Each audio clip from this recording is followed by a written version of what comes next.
Assalamualaikum warahmatullahi wabarakatuh.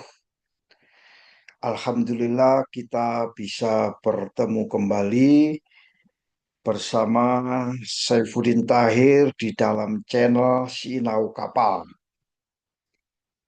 Kawan-kawanku semua, kali ini saya akan berbagi perihal eh, pengaruh daripada rebuild ya terhadap adanya karakteristik kapal ya. Pengaruh rebuild dan supply and demand terhadap kapal. Jadi kalau kapal itu dilakukan rebuild, tapi kondisi pasarnya itu eh, tidak ada, atau kondisi pasarnya melemah, atau kondisi kapal pasarnya itu menguat, itu kita harus tahu kapan kita harus melakukan rebuild, kapan kita tidak perlu melakukan rebuild. Nah, kawan-kawanku semua, bahwa di dalam dunia perkapalan ini kita tentunya harus tahu ya apa yang kita kenal dengan namanya rebuild ya, rebuild, rebuild atau itu uh, meremajakan ya, meremajakan uh, kapal, memfungsikan kembali kapal yang sudah performanya menurun, konstruksinya sudah mulai menipis, banyak karatan, seringkali terjadi kebocoran ya, maka kita melakukan rebuild. Nah, rebuild itu ada yang punya manfaat, ada yang tidak ada gunanya ya. Ada yang punya manfaat, ada yang tidak ada gunanya. Nah, kapan kita harus melakukan rebuild? Rebuild itu bila memang ya karakteristiknya pasar akan kapal ini adalah tinggi. Permintaannya itu adalah tinggi. Ya, permintaan kapal itu tinggi, atau tingginya permintaan kapal atas kapal tersebut, maka rebuild itu menjadi salah satu solusinya ya, salah satu solusinya. Di dalam dunia perkapalan itu ada namanya high demand market. Jadi kalau suatu jenis kapal tertentu dalam kondisi high demand market, maka rebuild itu merupakan salah satu solusi untuk menghadapi pasar, permintaan pasar tersebut. High demand market ya. Kita harus menjawab dengan supply. Membangun kapal baru sangat mahal ya, membeli kapal kapal juga mahal. Maka solusi yang ditawarkan adalah solusi yaitu rebuild ya, rebuild ya. Bila sektor industri, katakan industri batu bara yang saat ini lagi trending ya, di mana-mana butuh batu bara untuk power plant, untuk boiler dan sebagainya ya, butuh batu bara.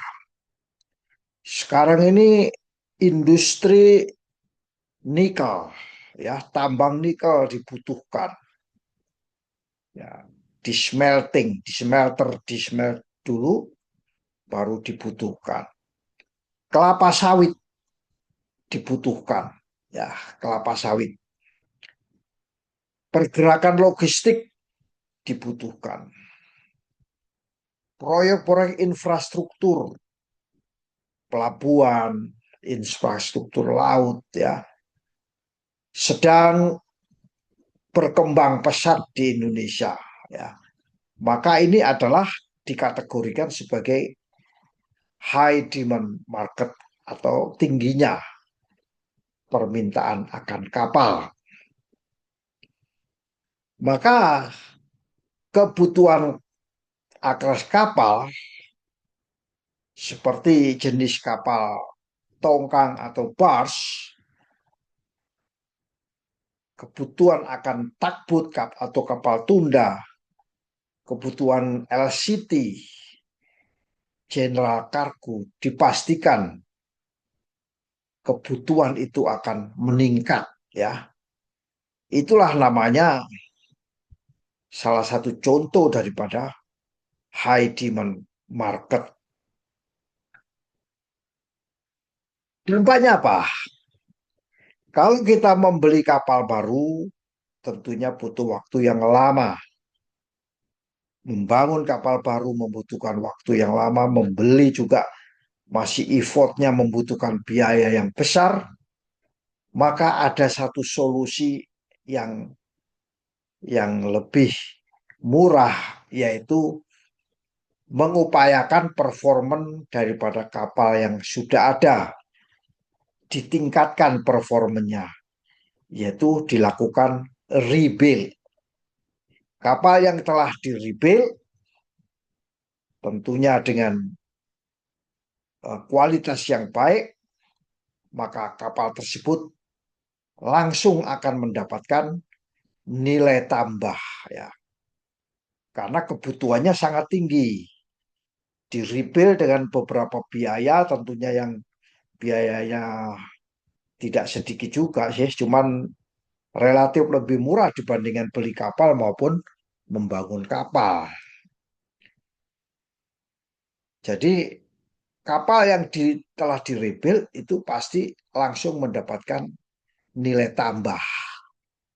Kalau itu demand-nya tinggi.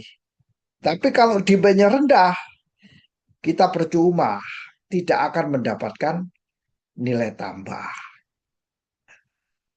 Bila tingginya permintaan akan kapal tersebut memang benar-benar tinggi, seperti adanya pembangunan infrastruktur yang cukup pesat di pelabuhan, pembeli kapal tersebut, ya, kalau kita sudah merebuild, pembeli kapal tersebut atau mungkin penyewa ya kapal yang sudah kita rebuild lebih toleran terhadap usia kapal. Usia kapal mungkin di nomor dua kan daripada kita daripada apa itu kebutuhan atas kapal tersebut ya.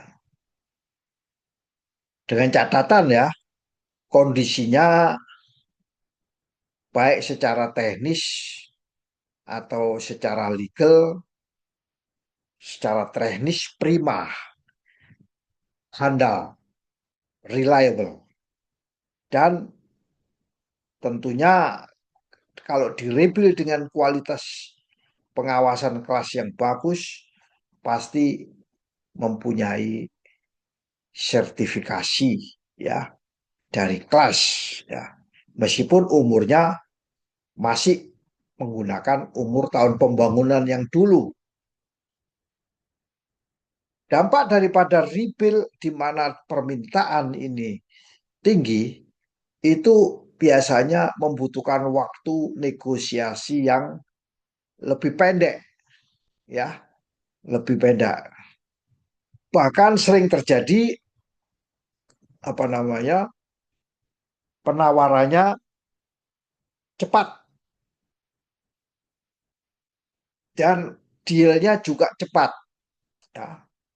Penawarannya cepat, dealnya cepat atau fast track deal ya.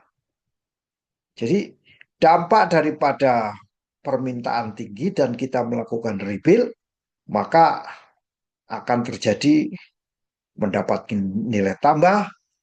Yang kedua yaitu apa namanya, eh, pembeli itu lebih toleran, ya. Dan yang ketiga, pasti baik pembeli maupun penyewa kapal akan terjadi fast track deal, deal yang cepat, ya, yang fast track. Nah, kawan-kawanku semua para praktisi maritim yang kami banggakan, bahwa tahun 2024 ya sampai tahun 2025 ini, sekedar informasi, permintaan tongkang batu bara yang cukup tinggi, yaitu terutama yang berukuran sekitar 270 feet dan 300 feet. Naik, permintaannya naik signifikan. Karena lonjakan ekspor batu bara ke India dan ke Vietnam ini tinggi sekali. Sehingga permintaan akan tongkang batu bara ini sangat tinggi. Tongkang meskipun usia tua di tahun 20, pada usia 20 tahunan, 25 tahun, yang sudah dilakukan rebuild dan dilakukan pengukuran terhadap konstruksinya dengan ultrasonic test measurement yang lengkap, tongkang tersebut akan laku, ya. Perkiraannya bisa laku dijual harganya 20 sampai 30% lebih tinggi daripada kapal sebelum dilakukan rebuild. Ya, bisa naik harganya sampai 20-30%. Nah, bagaimana kondisinya kalau kondisi pasar kapal itu lesu, ya? Artinya nggak ada permintaan hati. Atau industri maritim ini, industri pelayaran ini oversupply. Lebih banyak kapal-kapal tongkang daripada permintaan. Low demand market. Namanya low demand market.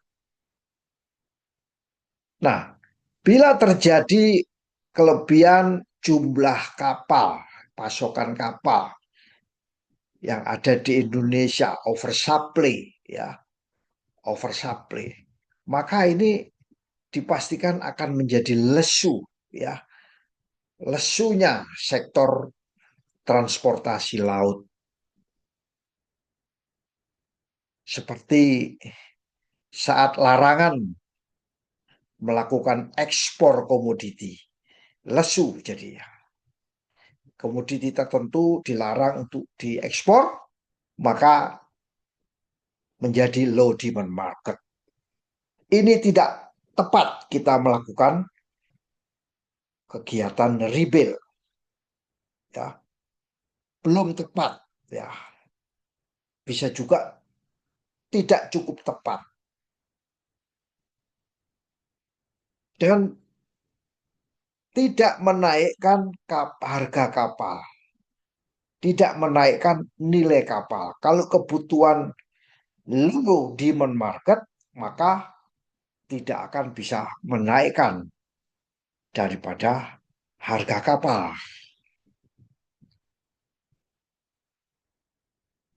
Nah, kondisi low demand market ini, harga jual itu biasanya ditekan pembeli. Dia tidak mau dengan harga tinggi, maunya harganya murah, ya, ditekan.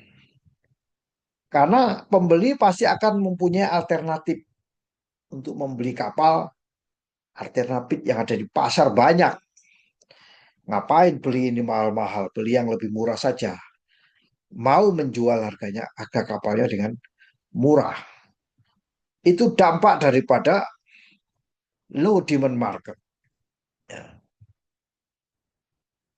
Nilai tambah yang kita upayakan, kita harapkan dari rebuild itu tidak dihargai seluruhnya, mungkin dihargai sebagian saja. Kalau di saat demand-nya tinggi, sampai dihargai 20%, 30% lebih tinggi. Ya. Tetapi di saat low, lesu, itu mungkin dihargai sebagian. Jadi kita merebuild itu tidak cukup untuk dapat menaikkan nilai kapal. Terutama jika pasar melihat kapal sudah tua, ya, kapal sudah berumur tua, atau dokumen tidak lengkap. Tentunya kapal-kapal yang sudah tua, dokumennya tidak lengkap. Apalagi rebuild dilakukan dengan tidak mengikuti prosedur rebuild, sehingga dokumen-dokumennya juga tidak lengkap. Ya. Tidak ada keunikan desain. Ya, desainnya yang menjadi menarik itu tidak ada. Maka hal ini juga akan memperparah, tidak bisa menaikkan harga kapal tersebut. Apalagi tidak bisa menurunkan kebutuhan konsumsi bahan bakar. Jadi masih tinggi kebutuhan akan konsumsi bahan bakar. Tongkat yang tongkang yang ukurannya sebagai contoh saja ya, ini tongkang yang ukurannya 180 feet ya, 180 feet. Dilakukan rebuild. Meskipun dengan pelaksanaan rebuild yang cukup rapi ya, cukup sesuai dengan aturan, tetap saja sulit dijual saat permintaan akan angkutan batu bara itu rendah. Karena banyaknya kapal-kapal lain yang siap untuk mengangkut. Sehingga nilai jual juga sulit untuk dipek sampai pada posisi yang tinggi. Ya. Banyak pemilik kapal bersaing karena nilainya low demand market, sehingga banyak persaingan yang sangat ketat. Mana yang meminta margin tipis, maka itulah yang uh, akan bisa menang dalam persaingan ini. Jadi kesimpulannya kawan-kawan semua, bahwa rebuild itu tepat sekali kita lakukan pada saat tingkat permintaan suatu kapal tinggi. Itu baru punya manfaat yang cukup bagus. Tidak kita jual dapat muatan, kalau kita jual kapalnya menjadi nilainya tinggi. Jadi pesan kami, pada saat high demand market, kita bisa melakukan rebuild. Demikian kawan-kawanku semua, semoga sharing yang singkat ini bisa bermanfaat bagi kita semua. Wassalamualaikum warahmatullahi wabarakatuh.